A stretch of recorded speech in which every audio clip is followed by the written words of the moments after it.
Oui, bonjour, je suis Marie-Marthe Cousineau, je suis professeure à l'École de criminologie à l'Université de Montréal. Je suis membre régulière du CRIVIF et je suis responsable du projet dont on va parler aujourd'hui, qui est un projet CRSH partenariat. Le projet a pour titre « Trajectoire de vie, de violence et de recours au service des femmes victimes de violences conjugales en contexte de vulnérabilité, d'écrire et comprendre pour mieux agir et prévenir ». Et je pense que le titre donne bien l'idée du projet qu'on veut faire. Dans le CRSH partenariat, il y a deux volets. Un volet savoir et un volet connexion. Et nous, on s'inscrit au confluent des deux. Donc, produire un savoir, donc qui serait ici d'écrire et comprendre, et un volet connexion qui est pour mieux prévenir et agir, donc une recherche d'action avec nos partenaires, qui sont à la fois des partenaires des milieux de pratique et des chercheurs des universités.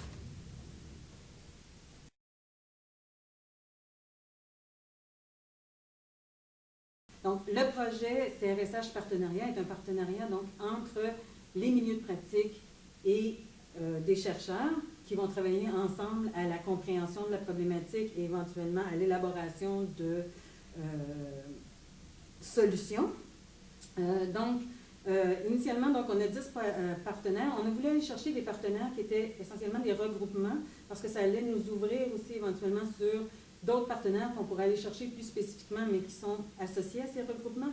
Donc, un des partenaires importants, c'est Relais Femmes. Relais Femmes qui est un pionnier dans le développement du CRIVIF, qui était là au premier moment du CRIVIF, donc qui a une association de très longue date avec le CRIVIF, comme d'autres partenaires d'ailleurs, et qui va agir qui va assurer la direction communautaire du projet. Ensuite, les trois tables de concertation, Montréal, Québec et Saguenay-Lac-Saint-Jean, parce qu'on a voulu donner au projet une dimension régionale, parce qu'on sait que les difficultés qu'on peut rencontrer dans la recherche d'aide et de ressources quand on est victime de violences conjugales peuvent se poser de façon très différente suivant qu'on est dans un centre urbain ou éventuellement en région. Donc, on a voulu en tenir compte. Le regroupement des maisons pour femmes victimes de violences conjugales, le regroupement des ressources d'hébergement pour femmes en difficulté, Femmes autochtones du Québec, le C3S Jeanne-Mance, mais essentiellement pour sa composante côté court, l'Institut national de santé publique et l'Association Plaidoyer Victimes. Donc, ça, c'est pour les partenaires du milieu. Maintenant, s'associe à eux d'entrée de jeu, d'emblée, et qui pourraient se multiplier éventuellement au fil des nécessités du projet, 17 chercheurs qui proviennent de 5 universités de disciplines et qui sont aussi de disciplines diverses. Donc, on a des gens en travail social, des gens en criminologie, en sociologie, en psychologie, en communication. Donc, on a voulu couvrir un éventail de compétences qui vont venir enrichir le projet. Donc, qui proviennent de 5 universités, 6 qui proviennent de l'Université de Montréal, 4 de l'Université Laval, 4 de l'UQAM, une de l'Université du Québec à Chicoutimi, toujours pour la composante régionale, et un professeur qui est de l'Université d'Ottawa. Donc, ça compose l'équipe qui va initialement démarrer le projet, et à eux, éventuellement, vont certainement s'associer d'autres partenaires en cours de route, d'autres chercheurs en cours de route, dépendamment là, des nécessités qu'on a.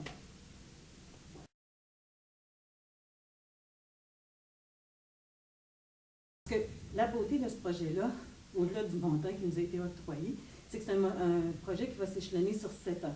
Donc, ça nous donne vraiment le temps de bâtir nos actions, d'avoir une action, d'avoir vraiment un projet d'envergure qui va donner des retombées, on l'espère, qui vont être vraiment tangibles et qui vont aider à éventuellement améliorer la situation des femmes victimes de violences qui sont en recherche d'aide et de services. Alors, 2 composantes, je disais, une composante recherche et une composante action. Dans la composante recherche, ce qu'on veut faire, c'est travailler sur les trajectoires de recherche d'aide et de services des femmes victimes de violences en contexte de vulnérabilité. Donc, j'insiste là-dessus parce qu'on dit trajectoire de vie, trajectoire de recherche d'aide et de services, mais ce qu'on veut vraiment, c'est étudier cette portion qui a peut-être été moins étudiée de la vie des femmes victimes de violences, qui est quand je cherche de l'aide, quelle est la réponse que j'obtiens et à la lumière de cette réponse-là et des représentations que j'ai de cette réponse-là, mais quelle va être l'influence sur ma trajectoire et sur la trajectoire de violence que je vis. Donc, si par exemple, et je dis recherche d'aide et de services, pas simplement de services, d'aide aussi.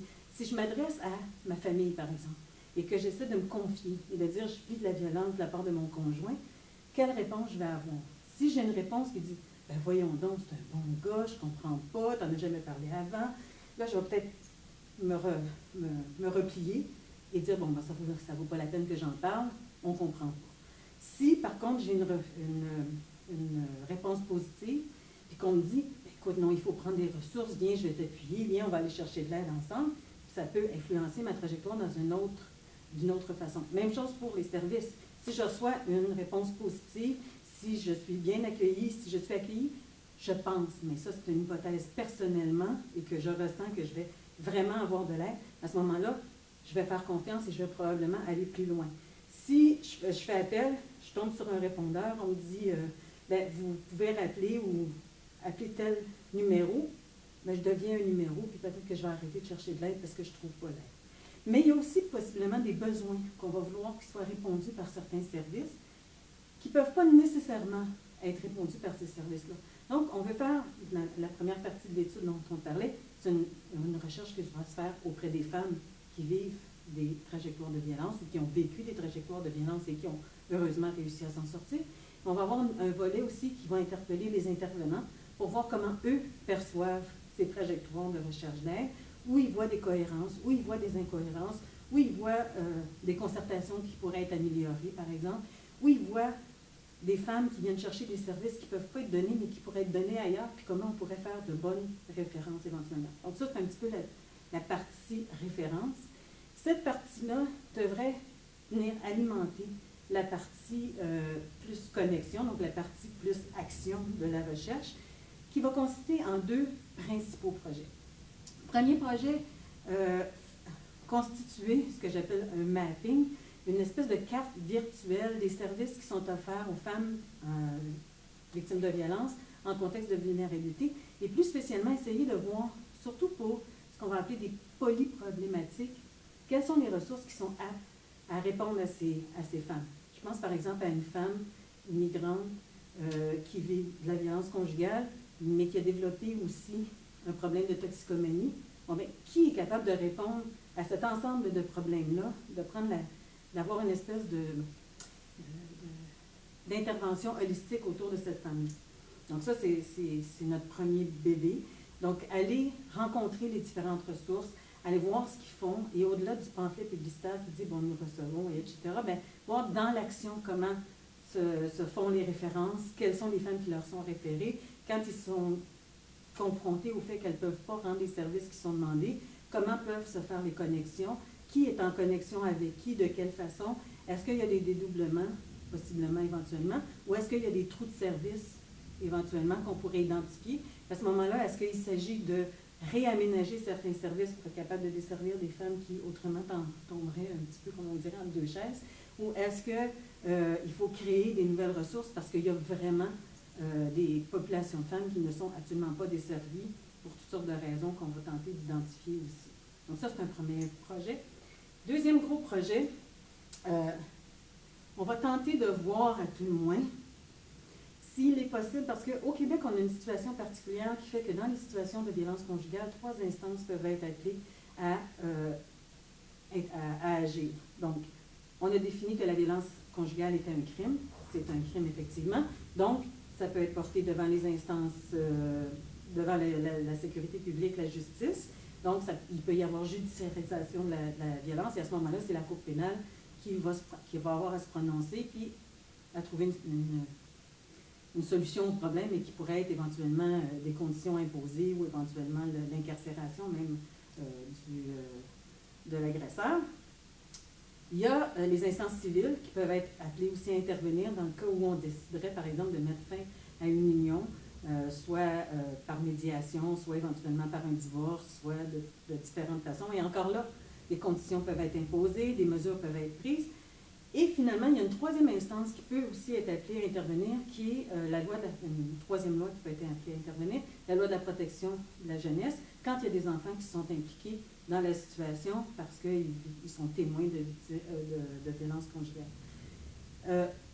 possiblement même qu'une quatrième loi pourrait intervenir, qui est la loi de l'immigration. Ça, c'est encore moins connu, donc on va explorer ça. Et on va essayer de voir, est-ce que c'est possible d'avoir une instance intégrée, un tribunal intégré, qui ferait que toutes ces instances-là qui ont à prendre des décisions dans le cas d'un crime, la violence conjugale, mais qui est un crime particulier parce que ça implique des gens qui sont en interrelation puis qui doivent, soit autour des enfants, soit autour de certaines décisions, continuer à interagir. Donc, l'ensemble de ces instances-là, est-ce qu'on pourrait avoir une instance qui traiterait spécialement des cas de violence conjugale?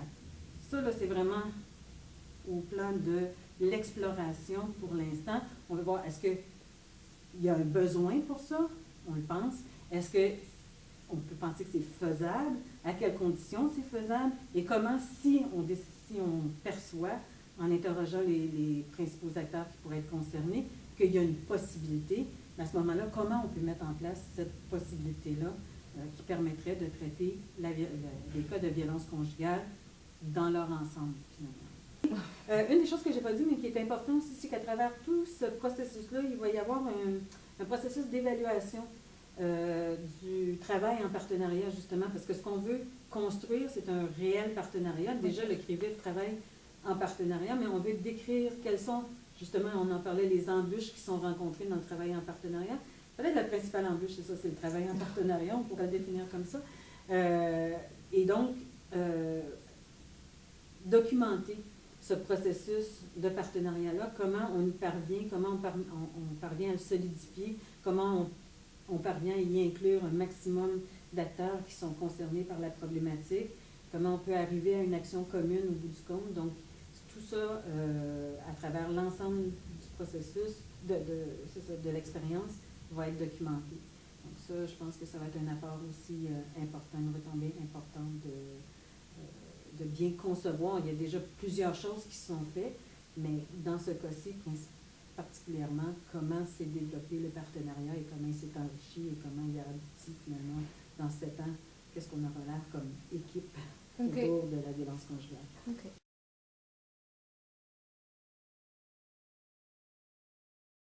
Mais c'est d'essayer d'avoir une vision commune de la façon de voir les situations de violence conjugale et leur traitement finalement. Donc, parce qu'il y a on a tous on est issus de disciplines différentes, on est issus de milieux de pratique différents, chacun a ses visées, chacun a ses façons de concevoir la situation.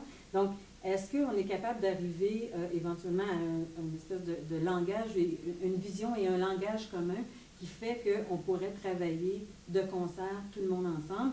Peut-être que ce n'est pas un modèle non plus, là, vraiment tout le monde dans la même cour qui fonctionne de la même façon. Peut-être que c'est des façons de faire les références et des façons d'être capable de prendre en considération les décisions des uns et des autres. À ce stade-ci, je ne saurais vraiment pas quoi dire, là, quel modèle ou à quoi ça va ressembler finalement, mais à tout le moins, on veut essayer de voir justement comment toutes ces instances-là, et bien évidemment, l'enjeu, c'est d'arriver à travailler en concertation. Okay. Donc ça, c'est l'enjeu principal, avec toutes les difficultés que ça pose, mais avec toutes les ouvertures que ça offre par ailleurs. Okay.